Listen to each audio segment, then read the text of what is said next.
Swastiastu.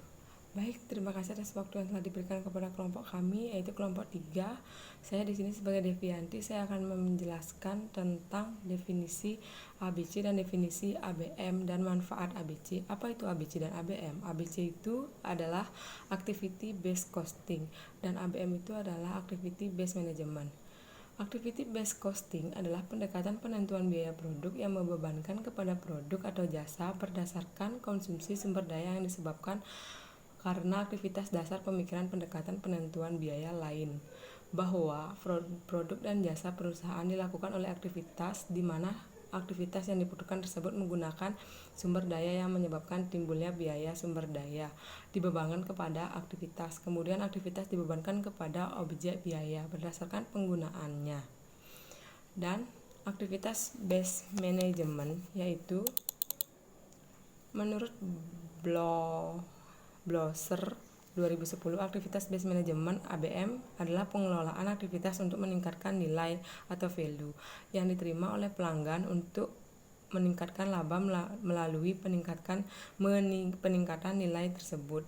ABM menggunakan ABC sebagai sumber informasi utamanya, sedangkan menurut Hasten dan Mowen 2026 sebagai sumber informasi utamanya. Dan manfaat activity based costing itu terdapat 3 bagian, yaitu yang pertama dapat mengurangi ketidakstabilan ekonomi dalam pasar dengan membagi biaya di perusahaan. 2. Dapat menggambarkan pengeluaran perusahaan yang informatif, jelas, dan terperinci. Yang ketiga, dapat membantu manajemen dalam mendefinisikan dan mengelola strategi perusahaan di masa depan. Aktivitas dengan tujuan perbaikan nilai pelangganan laba yang dicapai dengan menyediakan nilai ini, yaitu ABM, meningkatkan nilai yang diterima oleh pelanggan dari setiap aktivitas yang dilakukan. Yang kedua, menentukan aktivitas perusahaan yang merupakan aktivitas value added dan non value added. Meningkatkan value added activity dan mengurangi bahkan menghilangkan non value added activity, dan meningkatkan kualitas pengambilan keputusan dengan menyajikan informasi biaya yang lebih akurat. Baik, sekian dari penjelasan saya. Berikutnya akan dijelaskan dengan teman saya. Perkenalkan, nama saya Loputu Triana Dewi, NIM 020, kelas 5C reguler sore manajemen. Jadi di sini saya akan menjelaskan tujuan activity based management. Yang kedua, keunggulan utama pendekatan activity based management. Dan yang ketiga, tahapan pelaksanaan activity based management. Jadi, tujuan utama activity based management itu adalah aktivitas yang tidak bernilai tambah adalah operasi yang tidak perlu dan tidak penting. Perlu tapi tidak efisien dan tidak dapat dikembangkan. Biaya yang tidak bernilai tambah adalah hasil dari beberapa aktivitas. Biaya dari beberapa aktivitas yang bisa dihilangkan tanpa mengurangi kualitas produk, daya guna, dan nilai yang disarankan. Selain itu, tujuan ABM adalah untuk meningkatkan nilai produk atau jasa yang diserahkan ke konsumen. Oleh karena itu, dapat digunakan untuk mencapai laba ekstra dengan menyediakan nilai tambah bagi konsumennya. ABM memusat pada akuntabilitas aktivitas-aktivitas dan bukan pada biaya. ABM menekankan pada maksimalisasi kinerja secara luas daripada kinerja individual. Selanjutnya, keunggulan utama pendekatan activity based management itu ada 2. Yang pertama, activity based management mengukur efektivitas proses dan aktivitas tersebut, bisnis kecil, dan mengidentifikasi bagaimana proses dan aktivitas tersebut bisa diperbaiki untuk menurunkan biaya dan meningkatkan nilai bagi pelanggan. Yang kedua, ABM memperbaiki fokus manajemen dengan cara mengalokasikan sumber daya untuk menambah nilai aktivitas kunci, pelanggan, produk, dan metode untuk memperbaiki keunggulan kompetitif perusahaan. Selanjutnya itu adalah tahapan pelaksanaan activity based management, di mana ada 5 tahapan. Yang pertama adalah aktivitas analisis, yaitu pengendalian dimulai dari pemahaman kegiatan yang dikerjakan. Yang kedua, marketing targeting, di mana ABM menuntut pihak manajemen senior untuk selalu menetapkan apa yang dibutuhkan pelanggan dan menyiapkan target operasional untuk mencapai kebutuhan. Yang ketiga, business process improvement, di mana manajer harus menyelaraskan bermacam-macam proses yang ada dalam perusahaan. Yang keempat, activity improvement, di mana pemfokusan perhatian terhadap perbaikan jasa, proses bisnis, dan aktivitas. Yang terakhir adalah proses kontrol, di mana pengendalian terhadap proses merupakan tindakan untuk menyediakan bahwa proses atau aktivitas yang dilaksanakan untuk menghasilkan output beroperasi secara efektif dan konsisten. Terima kasih. Perkenalkan, nama saya Madelali Kusumanita. Di sini saya akan membahas materi yang kedua, yaitu mengenai dimensi activity based costing dan dimensi activities based management. Dimensi activity based costing memiliki dua dimensi. Yang pertama, aktivitas-aktivitas yang menyebabkan adanya activity based costing adalah sumber daya pembantu atau sumber daya tidak langsung yang menyediakan kemampuan untuk melaksanakan kegiatan, bukan hanya penyebab timbulnya biaya. Yang kedua, produk atau pelanggan jasa produk yang dihasilkan menyebabkan permintaan atas dasar aktivitas untuk membuat produk atau jasa yang diperlukan tersebut sehingga timbul berbagai kegiatan yang menghabiskan sumber daya untuk melaksanakan aktivitas tersebut. Konsep dasar dari sistem aktivitas based costing tercipta karena adanya aktivitas yang menimbulkan biaya. Perusahaan harus dapat mengelola aktivitasnya secara efektif dan efisien. Dalam hubungannya dengan biaya produk, maka biaya yang dikonsumsi untuk menghasilkan produk adalah biaya-biaya untuk aktivitas merancang, merekayasa, memproduksi, menjual, dan memberikan pelayanan produk. Aktivitas based costing memberikan informasi dan aktivitas based management menggunakan informasi ini dalam berbagai analisis yang didesain untuk menghasilkan perbaikan yang berkesinambungan. Jadi, setelah menerapkan aktivitas based costing, perusahaan kemudian melakukan aktivitas based management untuk menghilangkan aktivitas dan biaya tidak bernilai tambah. Aktivitas based management ini meliputi perhitungan biaya produk dan analisis nilai proses.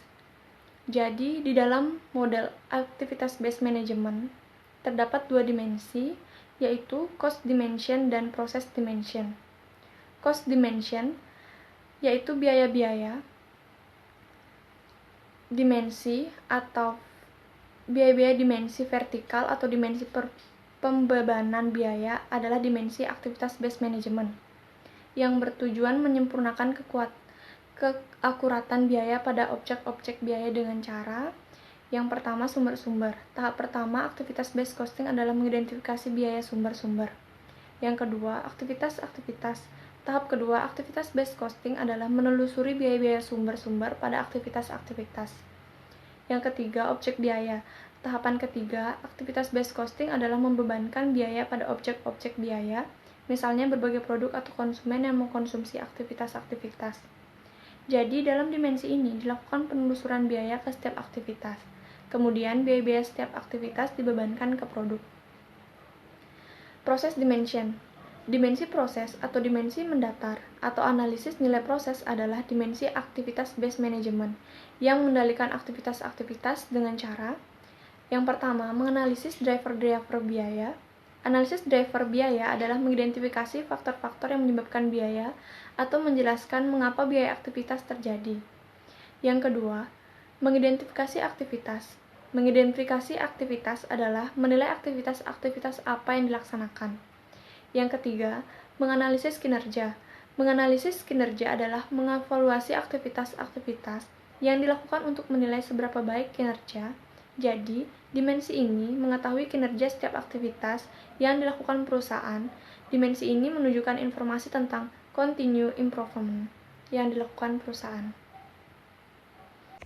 Om Swastiastu. Nama saya Made Adelia Wahwidiani, NIM 180111132. Baik, di sini saya akan menjelaskan tentang komponen-komponen Activity Based Management atau ABM. Activity Based Management atau ABM merupakan payung bagi perubahan budaya yang diperlukan untuk persaingan global. Komponen-komponen yang mendukung keberhasilan ABM meliputi yang pertama just in time atau JIT, merupakan sistem produksi yang komprehensif dan sistem manajemen persediaan di mana bahan baku dan suku cadang dibeli dan diproduksi sebanyak yang dibutuhkan dan pada saat yang tepat pada setiap tahap proses produksi. Yang kedua ada strategic planning, suatu perencanaan yang menyeluruh dan terpadu yang mengkaitkan keunggulan strategi perusahaan dengan tantangan lingkungan dan dirancang untuk pencapaian tujuan perusahaan melalui pelaksanaan yang tepat oleh perusahaan. Yang ketiga ada activity accounting, akuntansi yang berkaitan dengan aktivitas-aktivitas di dalam operasi perusahaan. Yang keempat ada life cycle management, melibatkan manajemen aktivitas mulai dari tahap pengembangan untuk menjamin agar biaya daur hidup secara total jumlahnya lebih rendah dibandingkan kompetitor. Yang kelima ada performance management, suatu kegiatan mengelola kinerja yang berorientasi kepada pandangan strategik ke masa depan, sehingga kinerja tersebut dapat digunakan sebagai alat komunikasi untuk pihak-pihak yang membutuhkannya. Selanjutnya ada investment management, bagaimana seorang manajer investasi mengelola uang, di mana dalam proses ini dibutuhkan pemahaman terhadap berbagai piranti investasi dan berbagai strategi yang dapat digunakan untuk menyeleksi piranti tersebut. Dan selanjutnya ada continuous improvement, teknik manajemen di mana para manajer dan pekerja setuju terhadap program continuous improvement dalam hal kualitas dan faktor keberhasilan kritis. Selanjutnya ada benchmarking, proses mengidentifikasi faktor keberhasilan kritis atau critical success factor yang dicapai perusahaan lain atau unit lain di perusahaan dengan tujuan mengimplementasikannya sebagai perbaikan dalam proses perusahaan untuk mencapai kinerja yang baik. Selanjutnya ada target costing, menentukan biaya yang diharapkan untuk suatu produk berdasarkan harga yang kompetitif sehingga produk tersebut akan dapat memperoleh laba yang diharapkan. Dan yang terakhir ada customer value analysis, suatu analisa yang dilakukan untuk menentukan apakah suatu aktivitas memiliki nilai atau value bagi pelanggan atau tidak dengan cara melihat apa yang diperoleh pelanggan dibandingkan dengan pengorbanan untuk memperoleh suatu produk atau jasa. Komponen-komponen di atas digunakan untuk mengelola aktivitas-aktivitas agar dapat mengeliminasi pemborosan, misalnya mengeliminasi pemborosan dengan menekan persediaan atau persediaan nol, mengeliminasi aktivitas-aktivitas yang tidak bernilai tambah, mengefisiensasikan aktivitas bernilai tambah yang tidak efisien, mengeliminasi kerusakan atau kerusakan nol, mengeliminasi pekerjaan kembali atau pengerjaan kembali nol, mengurangi staf mesin menjadi 1, meningkatkan keterampilan karyawan. Baik dari pembahasan-pembahasan teman saya di atas dan dari pembahasan saya terakhir tadi, saya tarik kesimpulan bahwa dalam kalkulasi biaya produksi terjadi perbedaan antara model tradisional dengan model activity based costing atau ABC. Dalam teknik penyajian tradisional hanya menggunakan satu tarif biaya overhead pabrik, sedangkan model activity based costing atau ABC menggunakan lebih dari satu tarif biaya overhead pabrik. Pihak manajemen perusahaan membutuhkan informasi yang berkualitas tinggi dan tepat waktu agar pekerjaan yang dilakukan bisa mencapai tujuan dan sesuai target yang telah ditetapkan. Manajer akan menggunakan informasi yang akurat dan tepat waktu untuk menetapkan strategi yang tepat, mendesain ulang produk, dan menekan pemborosan pada aktivitas operasi.